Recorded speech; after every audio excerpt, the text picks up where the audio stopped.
Hello everyone, how are you doing? This is MD Tech here with another quick tutorial.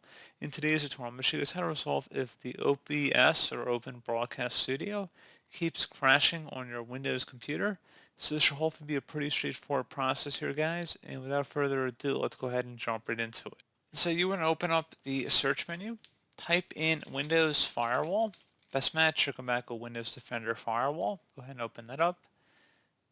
Select Allow an app or feature through Windows Defender Firewall on the left side. And then on the right side, you want to select Change Settings. Go down the list and look for OBS. If you don't see it, you want to go ahead and select Allow another app.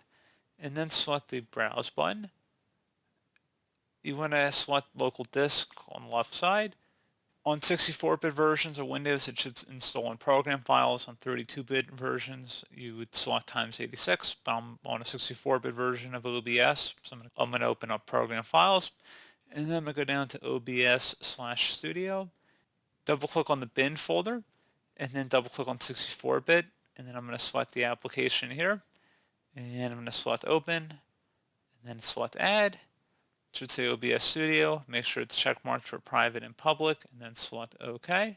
You may want to consider reinstalling OBS if you are having a problem with it. You're welcome to do that. And then also make sure your DirectX is up to date as well. If you need to install a later version, you're welcome to go ahead and check online for that.